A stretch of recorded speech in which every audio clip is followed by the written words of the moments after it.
Bienvenidos, bienvenidas todas a la presentación de este libro. Estamos, en fin, muy felices.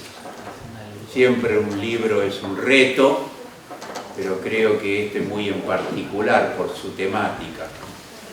Quiero reiterar en nombre del Centro Cultural de la Cooperación Floreal Gorini nuestro agradecimiento a la delegación de la Embajada, al propio embajador de la República Popular China que nos acompaña en esta presentación y obviamente teniendo en cuenta la importancia de China, la valoración que tenemos todos de ese país, valoramos mucho y agradecemos mucho que se hayan hecho presentes aquí.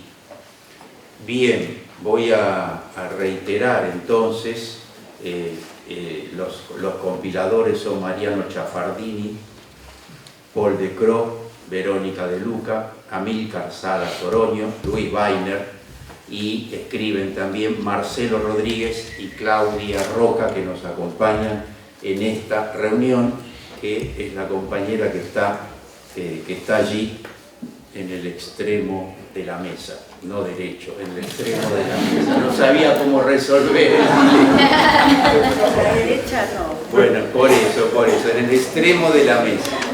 Bueno, me acompaña también Paul de Croo, Luis Weiner y Mariano Chaffardini a mi izquierda. Bien.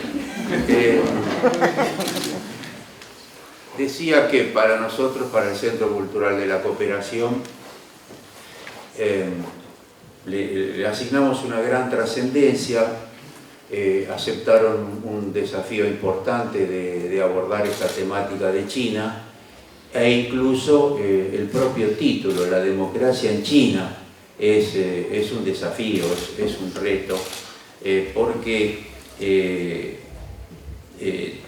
coincido con el prologuista Merino que hay instalada quizás en una gran parte del mundo y aquí también a partir de la publicidad, la propaganda permanente durante décadas, ha instalada un prejuicio contra la República Popular China, que viene no solo de las últimas décadas en las que China se transformó en una gran potencia económica, política y estratégica del mundo, y desde allí se desata una confrontación universal entre el mundo capitalista, pero esencialmente de Estados Unidos, con la República Popular China. Ese prejuicio, ese ataque en toda la línea contra China, en realidad viene desde 1949. No es solamente un problema de época, ya que triunfa una revolución definidamente comunista con Mao Zedong, luego de la epopeya de la larga marcha, en fin, luego de la Segunda Guerra Mundial, en el que el pueblo chino sufrió muchísimo en la confrontación con el imperio japonés, etcétera, etcétera. O sea, desde allí viene un fuerte cuestionamiento, ataque a la República Popular China.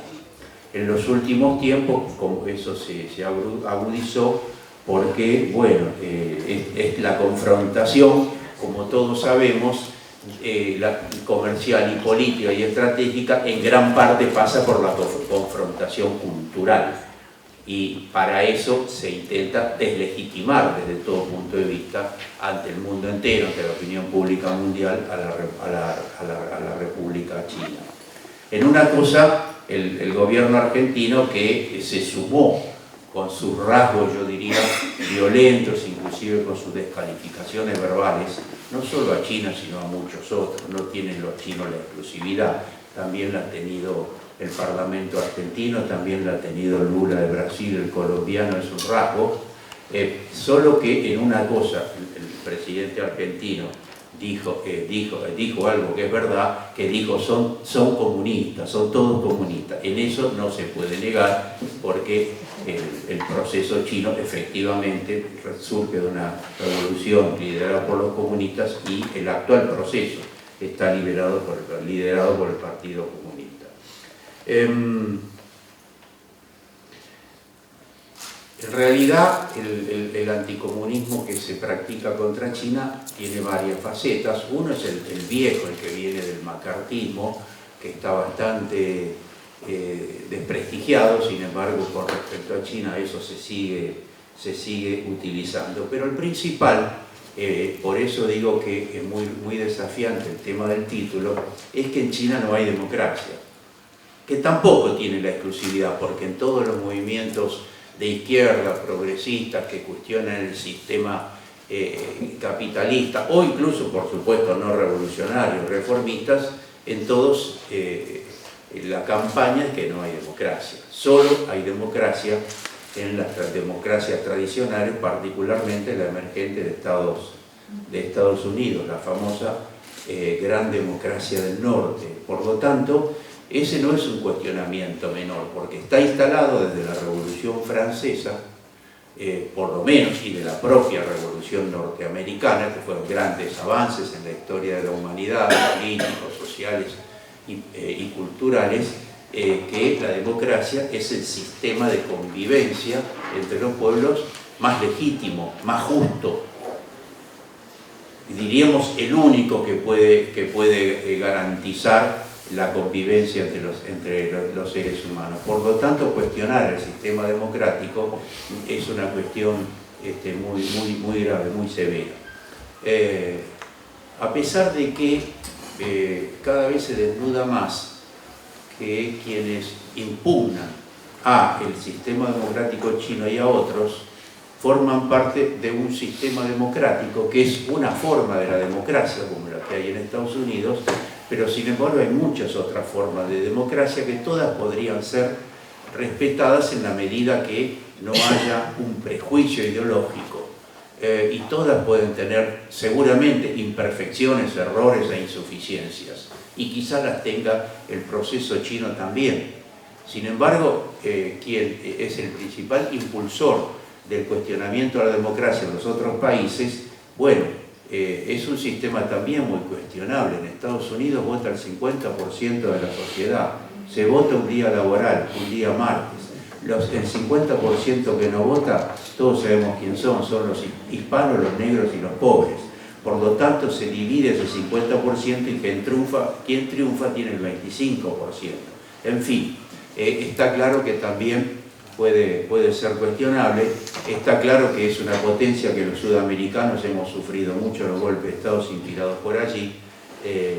Así que, en fin, todo eso es materia discutible. China no es la única víctima, como decíamos, de eso. Actualmente son muchos otros países, Cuba, Vietnam, por supuesto Venezuela, e inclusive muchos procesos no socialistas ni de izquierda, los denominados populistas, que en América Latina ahora tenemos varios, y muchos más al inicio de la década del segundo milenio, que son populistas y también, en cuanto cuestionan el sistema, pasan a ser antidemocráticos. Se vuelve con fuerza el concepto de Occidente, que está un poco perdido. Somos parte de Occidente. China no es parte de Occidente. Estaba perdido eso. Más que nada ustedes recordarán que había un mundo democrático que era el occidental y cristiano. Eso se fue disipando. No sé si desprestigiando, pero lo cierto es que se fue disipando. Ahora vuelve el concepto de somos parte de Occidente. Nuestro presidente insiste en el tema de Occidente, que hoy por hoy ser parte de Occidente quiere decir estar contra China, porque si no, en sí mismo no tendría nada de malo ser parte de Occidente, porque efectivamente hay razones históricas y culturales y hasta geográficas. Lo que no puede ser es que entonces se haga esa polarización conceptual para negar la realidad china. Por eso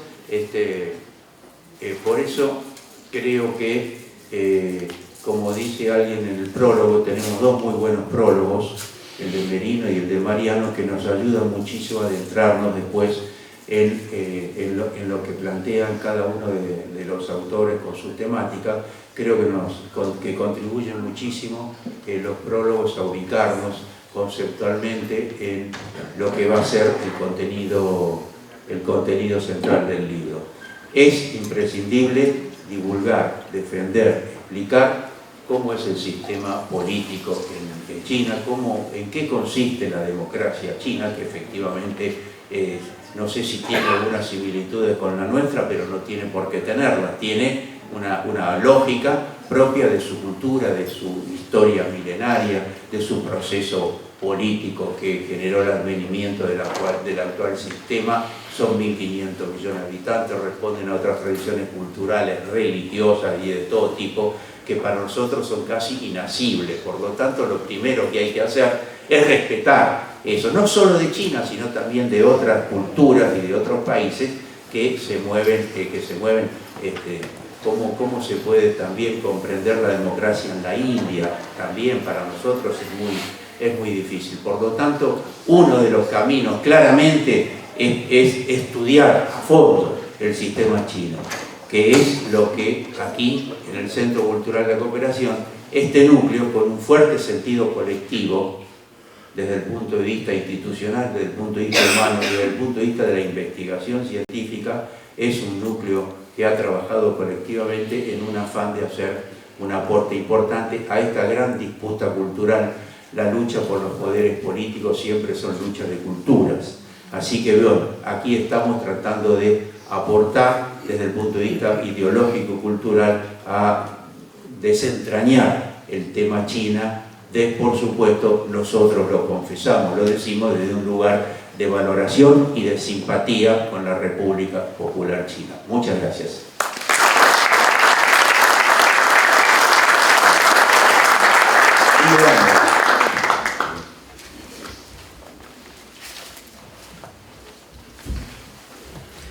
Y bueno, ¿se escucha? Sí. Ahí va. Bueno, buenas tardes a todos, a todas. Muchísimas gracias por venir. La verdad que estamos más que contentos, que contentas. Uno siempre tiene las preocupaciones, más allá de lo que va a decir, de cómo salió el libro y demás, de la organización, la gestión de estos eventos, más en estos tiempos, donde se nos hace por momentos cuesta arriba, estamos bastante bombardeados de forma múltiple para convocar. Juan Carlos dijo más o menos todo lo que yo tenía ganas de decir. La ventaja de ser primero. La ventaja de ser primero y el director del CCC, digámoslo. No. Lo cierto es que yo voy a continuar un poco lo que él dijo. Apenas sumarle algunas cuestiones de contexto de la producción de este libro que me parece que es bien importante decirlo. Previo a eso, quiero agradecer al grupo de trabajo de China, del Centro Cultural de la Cooperación. Como bien dijo Juan Carlos, es un libro colectivo, cosa que celebramos, buscamos, promovemos, pero que yo soy el coordinador del área de estudios nuestroamericanos del CCC, que hace unos años conformamos un grupo sobre China y América Latina, que tiene especialistas. Y yo no me considero uno de ellos, pero sí de quienes buscamos abordar estos trabajos, ponerlos en el campo, en los contornos de esos medios difusos de la política y de la academia, en donde asistimos muchas veces a ver la escena, básicamente qué está pasando, qué se está produciendo, qué no, cuáles son las dificultades para tomar algunos temas, inclusive en el campo popular, en el campo de los progresismos y demás, y atenderlos. Y desde ahí pensamos esta compilación. Por lo cual yo le quiero agradecer al coordinador del grupo de China, que es Mariano Sefardini, que está aquí presente, como se dijo a mi izquierda, a Paul, a Claudia, a Rivero de Luca, que anda por aquí, a Milcar Salas, todos los que venimos trabajando en este tema desde hace algunos años, y que además nos dimos un poco en la tarea, antes de entrar quizás por la ventana la cual solemos hacer, que es la mirada geopolítica, geoeconómica, China en una clave económica comercial y demás, queríamos ver un poco de qué se trata la democracia en China y hablar en términos políticos e institucionales, advirtiendo que sabemos poco y nada, ¿no? Y que nuestro campo político, insisto, popular, académico, sus confluencias, tienen el deber de conocer, ¿no?, eso que se escapa a ese lente occidental geopolítico, que muchas veces tiene, por supuesto, muchas como cargas peyorativas a la hora de pensarse, a la hora de anticiparse inclusive a decir alguna cosa. Y opera no solo para pensar estos casos, sino también para pensar algunos de los procesos políticos latinoamericanos que ensayan otros modelos democráticos, ¿no? Opera esa idea de sociedades retrasadas, sociedades modernas, traducciones varias, si se quiere, de la tan conocida por nosotros civilización o barbarie. Y guarda cuando además esos procesos políticos, en América Latina lo sabemos, entran en alguna tensión, en alguna crisis, que recae sobre ellos, y sobre todo cuando se acaba alguna cierta bonanza económica, recae sobre ellos todos los prejuicios. Y sobre eso va un poco el libro, porque además en parte de las casas de estudios en las que trabajamos, damos clases, investigamos, muchos y muchas de nosotros, hay tareas para hacer en hay resistencias, hay operaciones que se hace borroso a veces estos abordajes. Quizás las universidades del Bicentenario, las universidades nuevas, como se suele decir, y aprovecho para recalcar esto en esta etapa de tanto ataque, quizás tienen menos compromiso, me parece que tácitos o inconscientes con las agendas occidentales o noratlánticas, quizás por estar menos, o en todo caso por estar más consustanciadas con las realidades que las circundan, donde verdaderamente se alojan los motivos por los que fueron creadas. Y desde allí también trabajamos estos temas. Yo quería decir que este libro, que de hecho lo acabamos de ver y siempre es como todo, ¿no?, recobra otra emotividad cuando uno tiene el libro en la mano.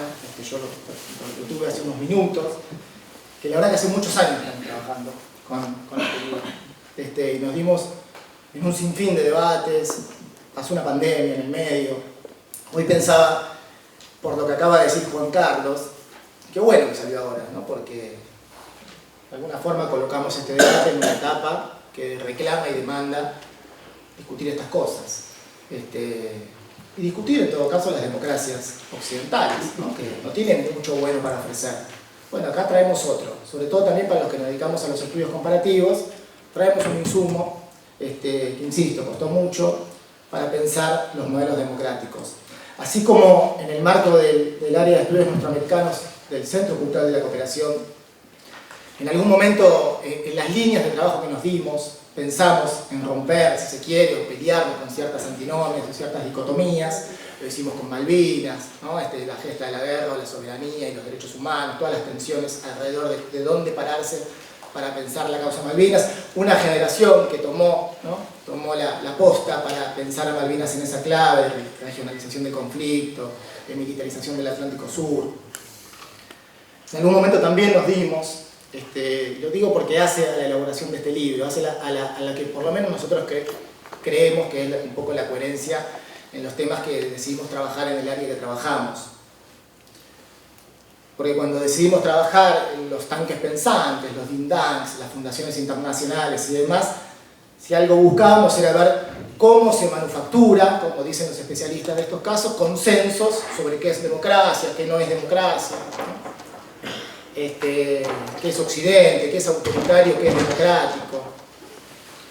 Uno calza además con la valoración política sobre los populismos latinoamericanos, siempre aparecen esos términos, ¿no?, la valoración sobre el Estado, por supuesto sobre el mercado, luego recobró un corpus más de Loeffler, si se quiere, pero cuando uno ve los programas, siempre están puestos ahí en el centro del debate los países de América Latina, que decía Juan Carlos, de forma muy crítica, por supuesto, con esa carga política más que de prejuicios, sobre China, sobre Rusia, sobre Venezuela en América Latina, sobre Cuba.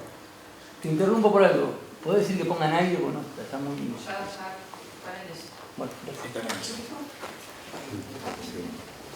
Bueno, y lo propio cuando trabajamos sobre cuestiones vinculadas a la defensa en nuestra región.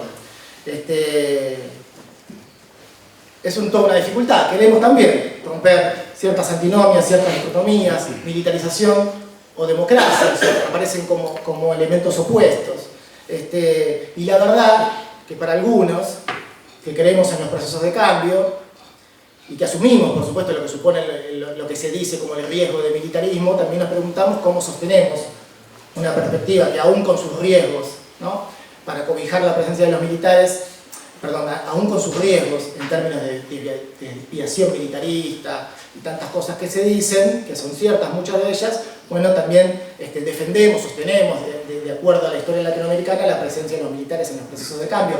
Bueno, entonces nos dimos esa tarea y con China, y acá quería llegar, y sé que si hay algo de autocracia o de autoritarismo hoy es el tiempo que tenemos,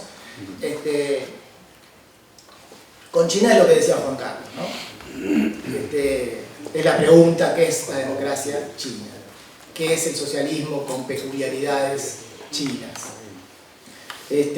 Romper las antinomias, desplazar los velos ideológicos, toda esa serie de prejuicios construidas en cantidad de discursos dominantes, mediáticos, políticos y académicos.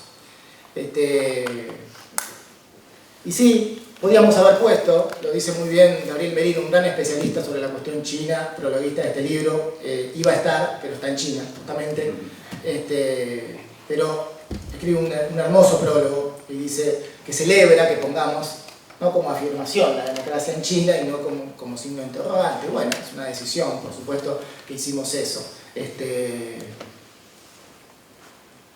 Planteamos en esos términos la búsqueda que hace ese libro, comprender el sistema político de la gran potencia emergente, ya lo emergente quizás entre comillas, pero que además algo que debíamos explicar, que se hace en el libro y lo harán seguramente mis compañeros y compañeras, es qué supone el liderazgo del Partido Comunista Chino. También, insisto, con las búsquedas que tuvo este trabajo, aparece siempre una pretensión de universalidad a la hora de mirar los procesos políticos, ¿no?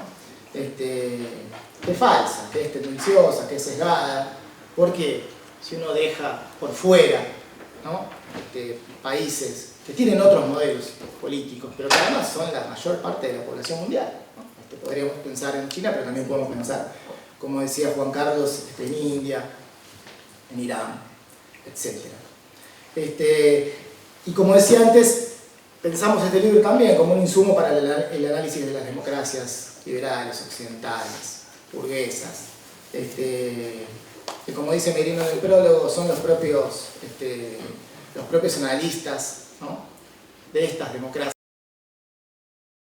occidentales los que hoy hablan inclusive en términos de plutocracia, ¿no? Ni siquiera de procesos democráticos. Y además, en esa clave de democracias comparativas que nos dimos en este trabajo, también nosotros como latinoamericanos y latinoamericanas tenemos que poder balancear, reconocer hasta dónde pudieron o no sostenerse los procesos de democratización de esas propias democracias liberales, ¿no? Porque me atrevo a decir muy rápido, y ya para cerrar, que asistimos, ¿no?, a procesos de desdemocratización de esas propias democracias, y vaya, ¿no?, vaya si nos salen caros en la actualidad, por lo cual nos damos en ese balance. No es que en el trabajo no aparece la dimensión geopolítica, que es una dimensión que nos gusta y mucho, aparece. Hicimos un artículo con Amílcar Salas, quizás es una llave para pensar en un futuro trabajo, pero bueno, insisto, queríamos decir cómo este modelo democrático en apenas algunas pocas décadas saca de la pobreza 800 millones de personas, ¿no? Con qué tupé caracterizamos democracias cuando si algo nos sobran a las democracias occidentales, ¿no?, son pobres, entre otras cosas, por supuesto. Cómo se triplican los salarios urbanos. Bueno, y explicar un proceso de democracia real. Tenía algunas cosas más para decir, pero me parece que para cerrar, me parece que China, como otras sociedades, de lo que pudiéramos decir el Asia-Pacífico, tiene rasgos culturales, civilizatorios, que son estructurales desde el punto de vista que se asocian con una idea del colectivismo y que a nosotros nos interesa y mucho recuperar esa cosmovisión porque nos explica cantidad de cosas, inclusive de algunos de los procesos políticos latinoamericanos, insisto. Impacta en la relación en los sistemas productivos, en sus características geográficas, es pensado el modelo político en esa clave, el proceso político, y que sobre todo pone el acento más en el todo que en la parte, más en la idea de comunidad que en el individuo. Y por supuesto que rescatamos esas ideas.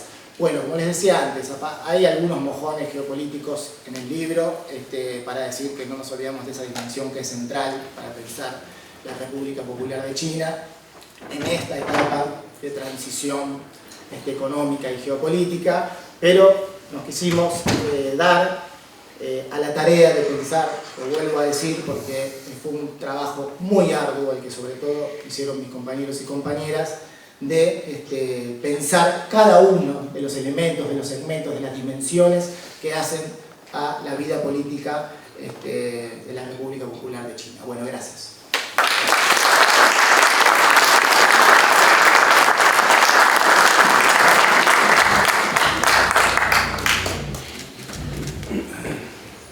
Hola, buenas tardes.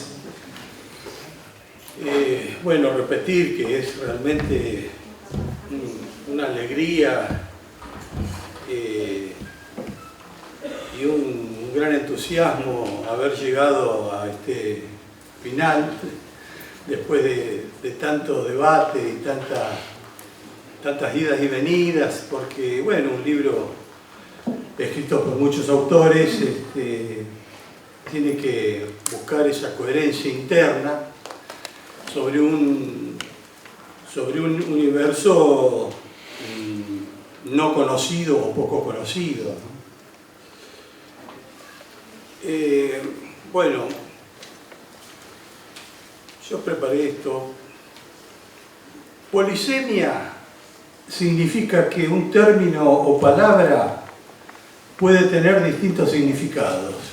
Un significante puede tener distintos significados. Pero hay palabras que sin ser polisémicas son usadas con distintos sentidos o con sentidos sesgados incluso.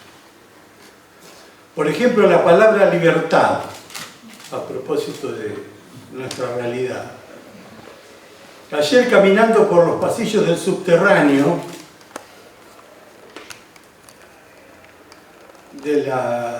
iba de la línea C a la línea B, un largo pasillo, vi aproximadamente a 10 personas tiradas en el piso durmiendo. Nunca había visto tanto en tan poco trecho, ¿no? Esas personas eran libres. Desde un cierto punto de vista algunos dicen que sí, que son tan libres como yo, ya que nadie las puede encadenar ni obligarlos a hacer cosas que no quieran. Bueno, seguramente estaban cometiendo alguna infracción municipal, pero el rigor de dicha norma hace tiempo que ha caído en desuso y en desuetudo, por lo que estaban legal o cuasi legalmente en libertad como lo estaba yo. Ahora, esa libertad, la mía y la de ellos, ¿es comparable? ¿Es igualable? De ninguna manera. Yo sí tengo la posibilidad de elegir entre dormir en los pasillos del subte o en la calle o donde quiera, o hacerlo en mi casa, en mi cama, por el simple hecho de que tengo casa y tengo cama. Acá viene a la mente la famosa frase de Anatole France, allá por 1920. La ley, en su majestuosa igualdad, prohíbe tanto a los ricos como a los pobres dormir bajo los puentes, mendigar por las calles y robar pan. Por ello, afirmar que todos somos libres e iguales ante la ley, teniendo en cuenta solo la normativa constitucional y legal, es una hipocresía. Lo mismo pasa con otros términos, como el de democracia, aunque aquí la cuestión es más compleja aún. Sabemos con Wittgenstein que no hay tal cosa como la aplicación de una regla, o un término diríamos nosotros, sino que la aplicación misma es parte de la regla misma, o constituye al término o al concepto. La definición de Lincoln en su discurso de origen jacobino de Gettysburg en 1863, pronunciado a poco tiempo de la victoria del norte sobre el sur en esa batalla, fue famosa. La de que democracia es el gobierno del pueblo, por el pueblo y para el pueblo. En principio nadie podría objetar el contenido,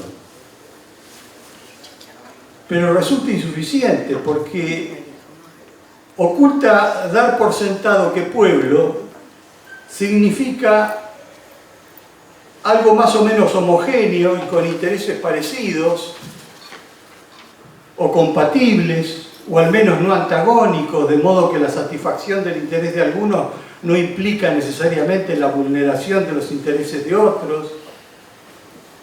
Y presupone también que cada sociedad, cada país, es una unidad política y económicamente cerrada, autónoma y soberana, en la que no inciden intereses políticos y económicos de agentes extranjeros.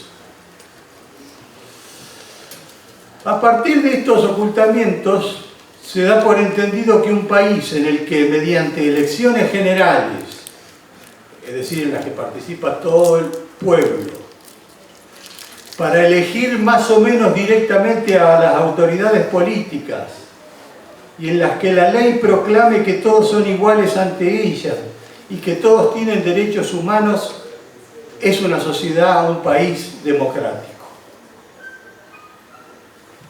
Pero esto es realmente así. Es obvio que en comparación con una dictadura militar como la que padeció Argentina desde 1976 a 1983, no podemos negar que estamos hoy en democracia y que hay que defenderla. Pero hoy ya no basta con defender, sino que urge profundizarla, porque si no, no nos vamos a acercar a una verdadera democracia en el sentido de gobierno del pueblo y para el pueblo. Recientemente se ha dicho, ¿de qué sirve que te vote el 60% de la gente si después hambreas al 80%?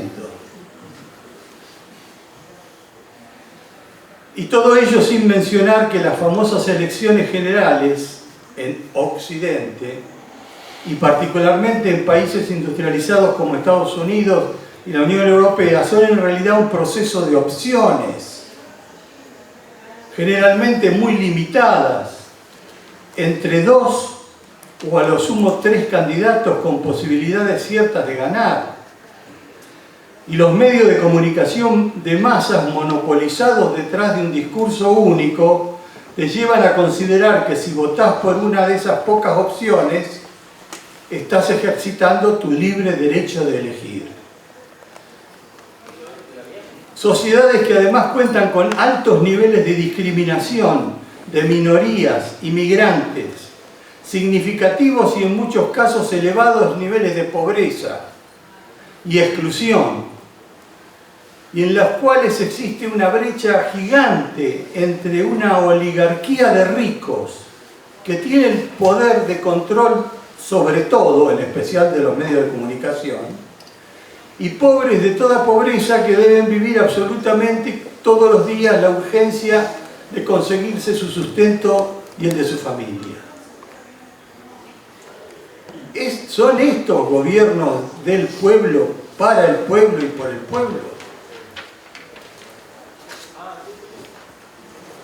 En el trabajo que presentamos, esta cuestión, si bien no es aludida específicamente más que en la introducción, flota inevitablemente en el espíritu de la obra, en tanto que en amplios sectores de Occidente se tiene a la República Popular China como no democrática.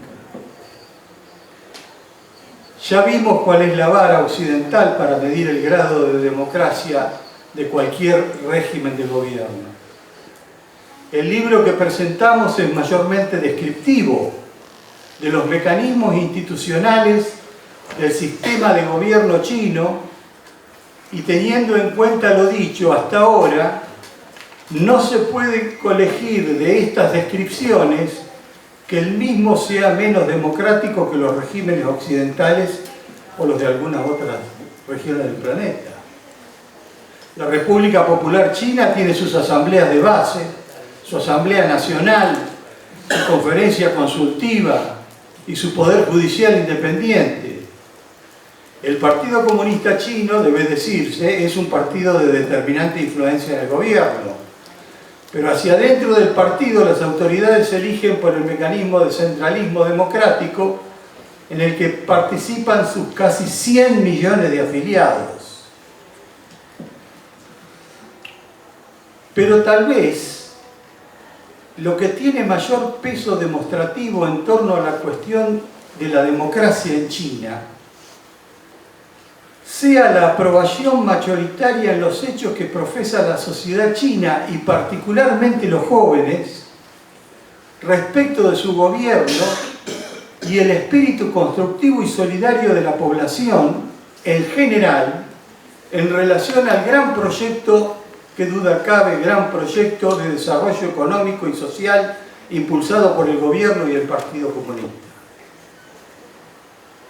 Y finalmente se impone necesariamente la pregunta: ¿no será que ello es así, entre otras cosas, porque el gobierno chino ha erradicado de China la pobreza extrema y la exclusión social y se encuentra en camino de superar todo tipo de pobreza en un país de 1.500 millones de habitantes? América Latina y el Caribe tienen 600 millones de habitantes. ¿No estará allí el verdadero significado semántico de la democracia realmente posible en este mundo y en estos días?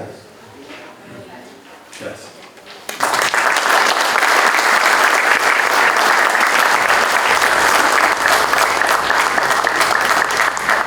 Claudia.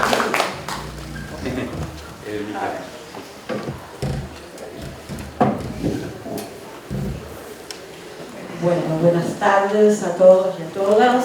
¿Se escucha bien? Sí. Bien. Muchas gracias primero a todos los presentes por asistir y por el interés. Creo que para nosotros esto es muy importante, interés en este tema que fue objeto de un arduo trabajo. En segundo lugar, agradecerle a Mariano que nos convocó y que con mucha paciencia organizó este trabajo. Agradecerle al Centro Cultural de la Cooperación que dio el marco y el apoyo para que este trabajo saliera a la luz, y no en cualquier momento. Creemos que, y eso creo haber escuchado que coincidimos, sale a la luz en el tiempo adecuado y en el momento justo, sobre todo para nosotros los argentinos. Estamos atravesando en Occidente una etapa muy particular, donde la hegemonía cultural, comunicacional e informativa crea una suerte de realidad virtual y cualquier relato, por inverosímil que sea, se da por cierto. Por lo menos así lo percibe el gran público. De esta pandemia trató de protegernos allá por finales de los años 80, ese informe maravilloso, fue el informe McBride, Un solo mundo, múltiples voces, que por supuesto le costó la carrera a Sundar Thayer, un irlandés que único caso en el mundo de Premio Nobel de la Paz y Premio Lenin. Él nos advertía, decía, de los riesgos de esta hegemonía comunicacional en manos de poder económico concentrado en Occidente, y además nos demostraba cómo esto iba a causar un impacto nefasto en nuestro derecho al desarrollo, porque también tiene una profunda afectación económica. Y hemos perdido la batalla, por lo menos la estamos perdiendo, porque estamos asistiendo en este momento a que el hecho ha muerto, el hecho como tal. Entonces se impone un relato mendaz, habitualmente con rasgos demenciales, especialmente aquí en la Argentina, por ejemplo, en los discursos presidenciales. Entonces, a través de la distorsión de esta realidad se nos inventa enemigos y se nos conduce a destinos en donde el resultado es la desintegración de nuestro tejido social. El caso de China, de la República Popular China, ha tenido un especial foco en esta tarea de distorsión de la realidad. Así lo han comentado aquí, creo que han sido lo suficientemente claros. Pero además se verifica un bloqueo mediático y cultural en Occidente brutal. Recientemente en Estados Unidos se ha avanzado en la prohibición de la red TikTok. Esto habla a las claras de esta guerra de nuevo tipo, ¿no? Y entonces con esta información, con hechos desenfadadamente tergiversados, tuvimos que lidiar en este trabajo, que sí creo fue el objetivo principal, el entusiasmo que nos movilizó, ¿no? para investigar con la enorme ambición de romper con esto, que no es un dato menor. Estamos hablando de, en Argentina, uno de sus principales socios comerciales, por ejemplo, ¿no? Esto tiene un impacto muy importante, y recientemente han decidido sacarnos de los BRICS, lo que significaría para nuestro país una oportunidad formidable. En mi caso particular, tuve el aditamento de investigar, conocer y entender el sistema de justicia de una sociedad que, como se nombró aquí, mi último dato es 1.439 millones, no sé, el embajador dirá si es correcto, y con la economía más grande del planeta y con la tasa más alta de desarrollo, de crecimiento económico. Entonces, medir que hay un sistema entender un sistema de justicia que además de alguna manera influye en una baja conflictividad social, por mucho que Occidente intente esconderlo, era un desafío enorme, ¿no? Me ha tocado estar en Naciones Unidas, donde pudimos acceder a la realidad de muchos de los supuestos conflictos que intenta instalar Occidente respecto de la sociedad china. Esta tarea, decía, no fue fácil porque en nuestro país existe muy poco material impreso, en internet se retasean los datos fidedignos, las mayorías de las fuentes se obtienen de Europa, y en Latinoamérica solo México tiene algunas publicaciones disponibles en materia de sistema judicial. Entonces acá le agradezco a Paul porque me tiró algunos datos de navegación que me fueron muy útiles. Entonces decía que esta fue una de las barreras. La otra barrera era tratar de escribir con un lenguaje claro. El derecho, habemos algunos que seguimos empecinadamente esta corriente para con la convicción de que el derecho lo tienen que entender todos y todas. Entonces fue difícil, no solo por despojarnos del tecnicismo jurídico, sino también porque nos encontramos con algunos conceptos que le pertenecen a la cultura jurídica china, y era muy difícil traducirlos. Aquí le agradezco a Luis, que me ayudó mucho con esa tarea, me iba marcando algunas cuestiones en la revisión.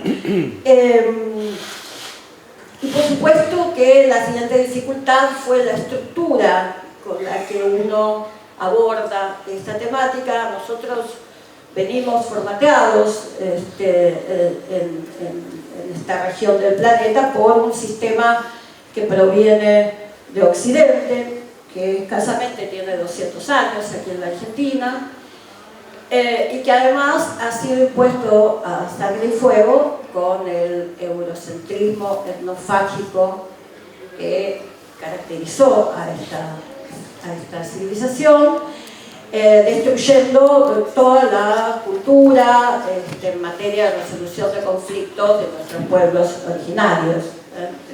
La hicieron desaparecer, por eso decimos etnofágicos, ¿no? Bien, pero bueno, en este trabajo hemos tratado de presentarlo como un recorrido, ¿no? El mismo recorrido que tuvimos que hacer para ir entendiendo, comprendiendo, apropiarnos, incluso analizar y sacar algunas conclusiones del sistema jurídico de la República Popular China. Lo primero que tenemos que decir es que se trata de un sistema que está sostenido sin ninguna duda por 5.000 años de historia. Entonces, allí van a poder ver, así los invito a leerlos, la evolución que ha tenido la legalidad o el derecho en las distintas dinastías que han dominado u organizado el antiguo imperio chino. Por ejemplo, la importancia de la codificación de la dinastía Tang, que fue del 618 al 907, y sin embargo es una codificación que llega hasta 1900, ¿no? Así de elaborada, de científica. Digresión feminista, quiero decir que la dinastía Tang tuvo quizás la primera mujer más poderosa del planeta como emperatriz, que además tuvo una capacidad organizativa muy importante. Entonces, esta historia con estos conceptos y estas estructuras y estas compilaciones y concepciones en materia de leyes sigue estando por debajo del actual derecho chino. Por ejemplo, también es muy interesante, y eso tratamos de abordar, el confucianismo versus el legalismo, donde ahí se reedita quizás esta vieja dicotomía de buscar normas para la virtud humana o buscar normas para el verdadero ejercicio del poder organizador, ¿no? Bueno, para ir avanzando, digamos, porque tratamos de seguir esta evolución y llegamos, por supuesto, hasta la enorme transformación que produce la revolución comunista y la conformación de la República Popular China. Y ante esta estructura, lo primero que hay que asumir, y porque así lo decidió el pueblo chino en uso del derecho de autodeterminación de los pueblos, es lo que sostiene el artículo 1 de la actual Constitución de la República China, que reza: la República Popular China es un Estado socialista de dictadura democrática popular dirigido por la clase obrera y basada en la alianza obrero-campesina. El sistema socialista es el sistema básico de la República Popular China. Está prohibido todo sabotaje por parte de cualquier organización o individuo contra el sistema socialista. Y para completar y entender así el poder del sistema legal, el artículo 5 dice: la República Popular de China ejerce el poder de conformidad con la ley y está establecida como una nación socialista bajo la regla del derecho. Digo, sin duda es un rasgo diferencial, y como Argentina, en el momento en donde el presidente de la nación decide suprimir nuestros derechos constitucionales, entregar nuestros recursos naturales y terminar con el Estado social y democrático de derecho, es un rasgo que merece todo mi respeto y mi admiración. Entonces, decía que en este raconto lo que se puede ver, sobre todo, y es muy interesante en términos de derecho constitucional, es ver cómo la República Popular China va incorporando a partir de 1999 todas las garantías derivadas de los tratados de derechos humanos que sistemáticamente fueron abrazando en forma evolutiva y sigue sin ninguna duda incorporando. Lo otro interesante para ver es la estructura del poder judicial, una estructura que está sumamente relacionada a la estructura política, y no debería ser de otra manera. Esto quizás es un rasgo que a nosotros nos llama la atención, porque venimos de sociedades donde el poder judicial se estructuró en función de los intereses económicos, ¿sí? Si uno mira los mapas del Poder Judicial en la Argentina, lo va a entender perfectamente, ¿no? Entonces, nada, los invito a hacer un recorrido. Hay allí un análisis sobre la relación entre el sistema de creación de las leyes y el sistema judicial.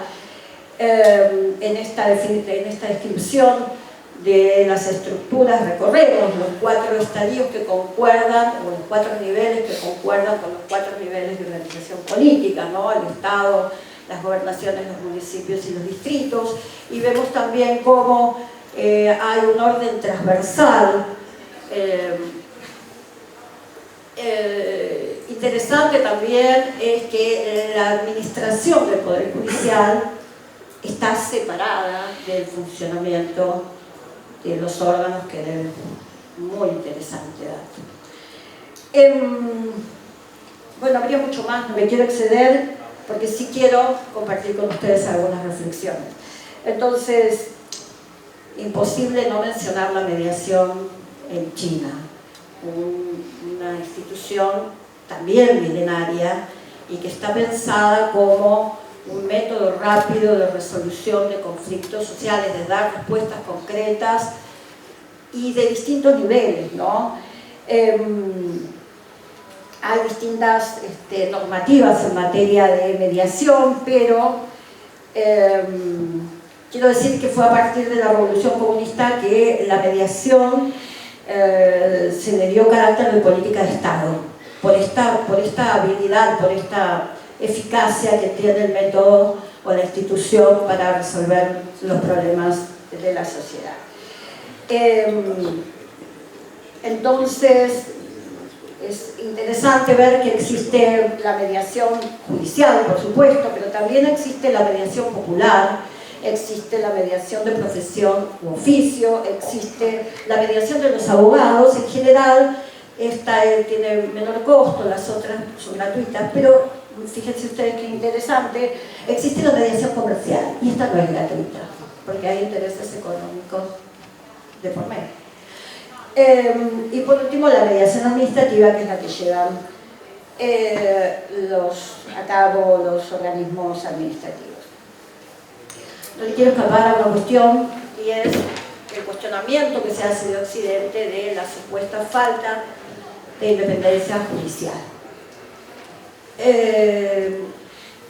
La pregunta primera es: ¿independiente o independencia de quién?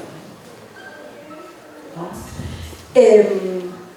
Porque honestamente la dependencia del poder político en la designación es algo que se da en todas nuestras organizaciones, por lo menos y en gran parte de Occidente. En la Argentina también son jueces designados por el Poder Legislativo, a propuesta también del Poder Ejecutivo, en medio de una terna. Tampoco hay participación popular en la elección, y mucho menos en el contravalor de la función judicial. Y sin embargo, hay una enorme debilidad del poder político para ejercer facultades disciplinarias sobre los integrantes del poder judicial. Y estamos, en nuestro caso, ante un poder que no da ninguna, actualmente, no da ninguna respuesta a las necesidades sociales, se encuentra absolutamente desvinculado de por lo menos el intento de la plena vigencia de los derechos humanos de nuestra sociedad, y estos días han dado sobradas muestras de ello. Entonces, para concluir, no extenderme demasiado, muchísimo para decir, pero creemos que se trata de un sistema que ha obtenido importantes éxitos en su conjunto en el desarrollo económico, y se ha establecido en lo fundamental un sistema de industrias socialistas independiente y bastante completo, y se ha incrementado de manera notable la producción agrícola a pesar de las agresiones y los sabotajes y las provocaciones armadas desde el imperialismo y desde el hegemonismo. Además, se ha experimentado un gran avance en la educación, en la ciencia y la cultura. A fines de 2020, como aquí se dijo, en pleno contexto pandémico, China anunció al mundo la erradicación de la indigencia. Entre 2013 y 2020, prácticamente 100 millones de personas salieron de su condición de extrema vulnerabilidad. La mejora económica general, la distribución del ingreso, la educación y el acceso a la salud constituye ingredientes importantes para explicar este impresionante logro. También, por supuesto, se requieren consensos políticos y sociales de una magnitud desconocida en Occidente y una mentalidad, por supuesto, más centrada en lo comunitario. En este sentido, el sistema jurídico chino no solo es consistente con el principio general del desarrollo de la civilización política de los seres humanos, pues ha ido incorporando paulatinamente todos los estándares contenidos en los grandes pactos de derechos humanos, tanto la Declaración Universal como el Pacto Internacional de Derechos Civiles y Políticos y el Pacto Internacional de Derechos Económicos, Sociales y Culturales, sino que también respeta la realidad básica de que China se encuentra en la etapa primaria del socialismo y que tiene en sus manos la tarea esencial del mismo, que radica en enriquecer el sistema con características chinas distintivas. Por supuesto que, evolucionando permanentemente y corrigiendo errores, se ha configurado en un sistema estructurado conforme a la realidad política, social y geográfica que contempla la diversidad étnica y cultural y que, a través de sus tribunales especiales, otorga relevancia y especificidad a las materias que requiere la sociedad en razón de su desarrollo actual. Para terminar, quiero decir que, por supuesto, no somos asépticos. Quien crea que el derecho es aséptico está equivocado o lo ha mentido.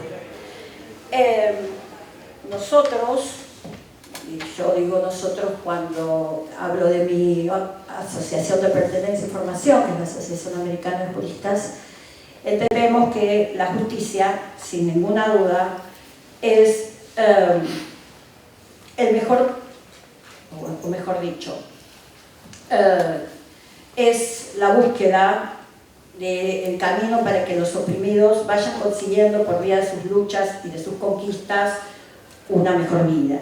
Fundamentalmente creemos que la justicia es una virtud que se explicita en la práctica social comprometida. En este sentido, y para terminar entonces, les dejo una conclusión que seguramente compartiremos con la mesa. Aunque un día Xi Jinping se levantara con sus facultades mentales alteradas, no sería posible que dicte un decreto o intente promulgar una ley que sancione, o mejor dicho, que viole de facto su propia constitución, porque no lo permitiría ni la Asamblea Popular China ni el Tribunal Supremo Popular. Muchas gracias.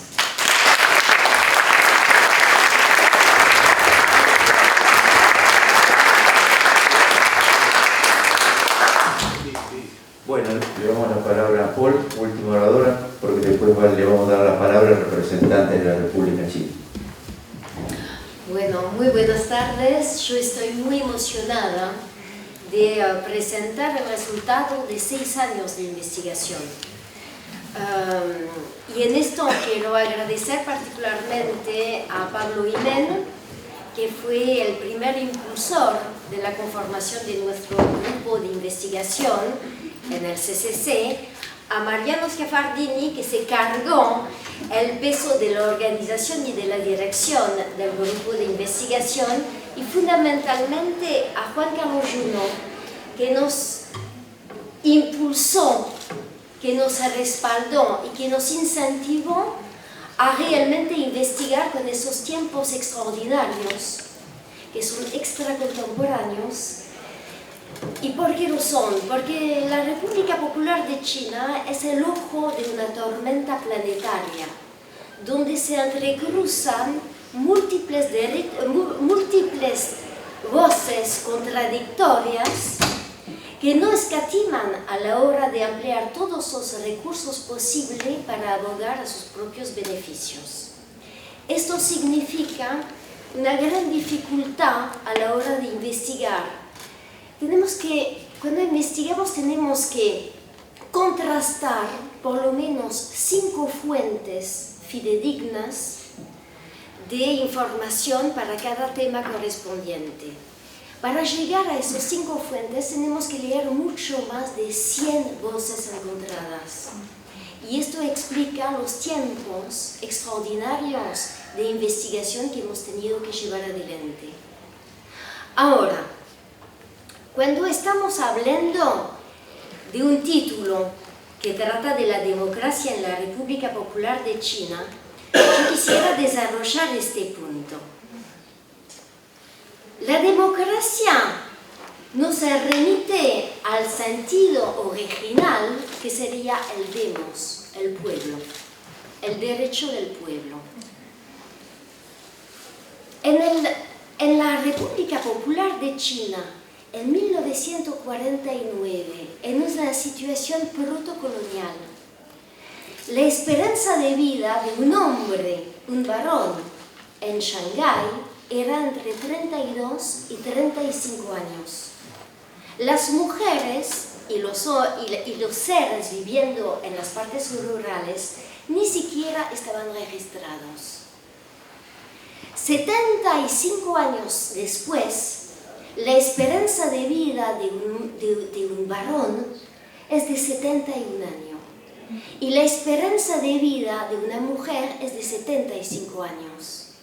Entonces, para hacer ese salto extraordinario en la esperanza de vida de un ser, inevitablemente tenemos que hablar de los derechos esenciales que fueron aplicados. Los derechos esenciales son evidentemente políticos y cívicos, que son el eje, la columna vertebral de la organización política en un país.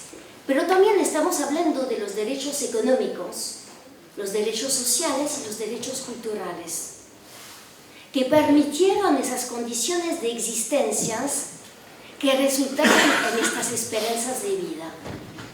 Entonces, ¿cómo no hablar de democracia en un país que justamente aplica los derechos de esta magnitud a su población? En esto quisiera ilustrar con una situación.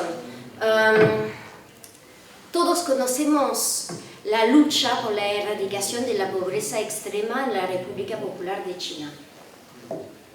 Ahora es muy interesante. En Occidente, los organismos internacionales habían valorado que un ser para entrar en la categoría de extrema pobreza tenía que contar con menos de $1.90 por día. Sin embargo, el gobierno de la República Popular de China valoró de otra manera. Decidió que un ser para entrar en la categoría de pobreza extrema tenía que contar con menos de $2.60.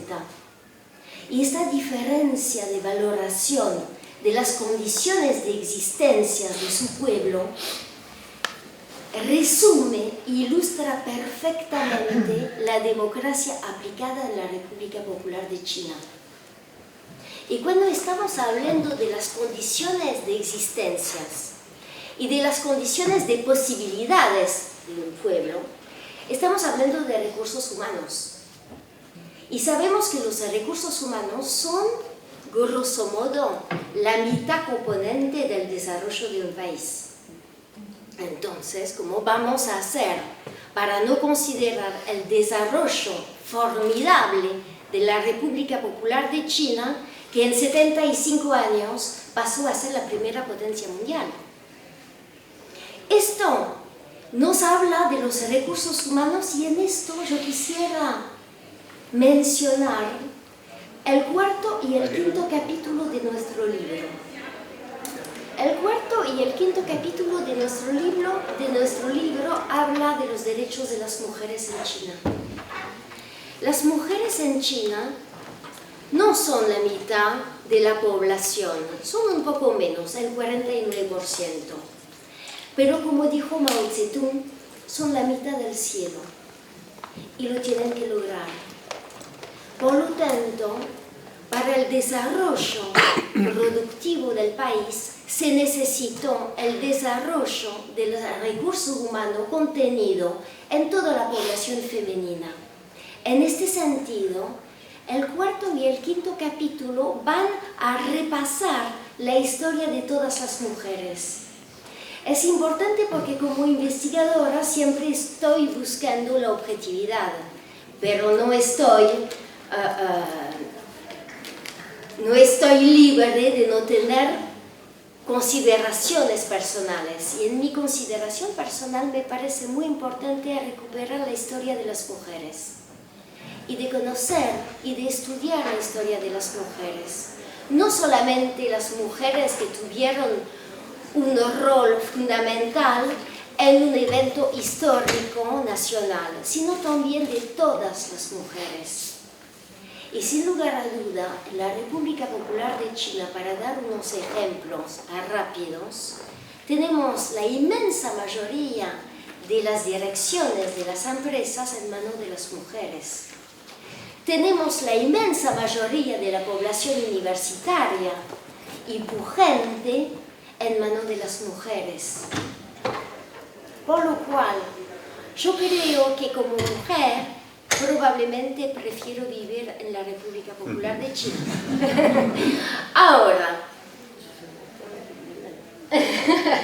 Ahora, cuando estamos hablando de la República Popular de China, también estamos hablando de una organización multifacética, muy compleja, que podríamos ilustrar como una cebolla, con una multiplicidad de capas superpuestas que se articulan, se rearticulan, se alimentan, se retroalimentan una con otras.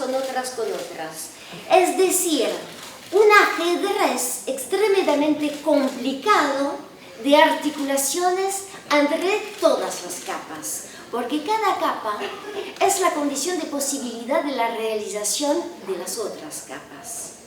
Entonces es muy complicado estudiar la República Popular de China porque no solamente es multifacética, pero además constantemente vive un ajuste a una velocidad de cambios y de bonificación para realmente adherir a su actualidad, que hace de este foco de investigación una gran complicación por un perpetuo, constantemente actualidad en movimiento. Es decir, de esta cebolla tenemos el punto de partida de la organización política en el país. Tenemos el poder legislativo, que se articula a lo largo y lo ancho del país. Y si bien estamos siempre hablando de la Asamblea Popular Nacional, tenemos que decir que la Asamblea Popular Nacional se nutre de todas las asambleas popular permanentes a lo largo y a lo ancho del país, que hacen remontarle sus mociones y sus demandas. Por lo tanto, tenemos desde la Asamblea Popular Nacional, desde la Asamblea Popular Permanente de una aldea, hasta las asambleas popular permanentes organizadas en una ciudad industrial. Es decir, que todas van a hacer remontar a la PN, que va a ser un trabajo fenomenal, minucioso, de no solamente imbuirse de todas las nociones que le provienen de todos los rincones del país, pero de decidir, por lo tanto, de las políticas públicas que se van a tener que aplicar en el país o en las regiones. Esto sería la organización complicadísima del poder legislativo. Ahora el poder ejecutivo. El poder ejecutivo es la cara, es la personalización del poder del pueblo. El pueblo delega a una persona su representación y va a ser el foco de todas las agresiones y de todas las virulencias que solemos escuchar en el occidente.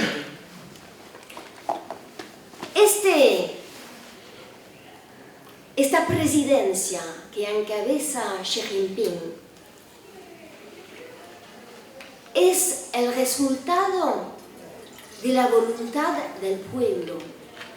No estamos frente a un poder, a un Estado dictatorial que restringe y que limita a su pueblo, sino todo lo contrario. Entonces, las definiciones taxativas que solemos escuchar de la República Popular de China nunca son apropiadas ni correspondientes. Ahora yo no sé si tengo tiempo. 2 minutos. Ya tengo, no, 2 minutos Sí. me queda. Hoy es fantástico.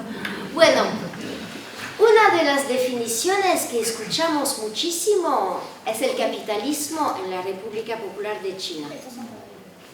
El capitalismo se desarrolla en un ámbito de un Estado ausente que no limita, ni restringe, ni impone ninguna regla a un mercado liberado, con una competencia liberada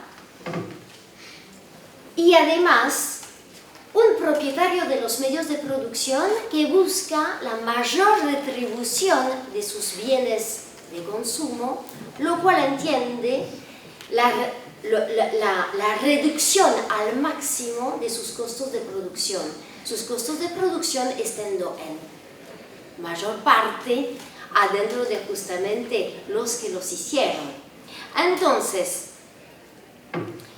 el capitalismo no puede de ninguna manera corresponder a la disposición en la República Popular de China por la buena razón, y lo vamos a ejemplar nuevamente con la lucha para la erradicación de la pobreza extrema en la República Popular de China, donde durante muchos años se trató de miles de millones de personas, de funcionarios, de militantes, de habitantes de estas regiones afectadas o de otras regiones, y de empresarios que han cooperado y que han colaborado en erradicar este flagelo. Los empresarios han determinado políticas de empleos en sus propias empresas para ayudar a combatir esta pobreza extrema. Han pagado la construcción de estructuras necesarias a combatir estas estas situaciones marginadas. Y finalmente yo quiero decir que cuando hablamos de competencia en este mundo capitalista, no veo a dónde hay competencia, si justamente esas propias empresas han colaborado y han incentivado y han impulsado microemprendimientos que por lo tanto no estamos hablando de competencia sino de colaboraciones. Bueno, ahí me están cerrando.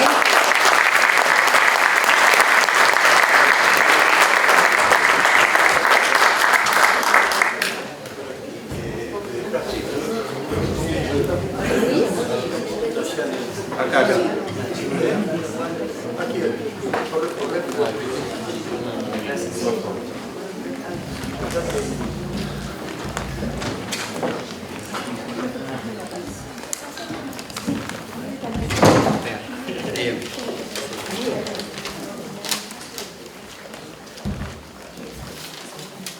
Buenas tardes a todos. Bueno, es un gran placer para mí asistir a esta ceremonia.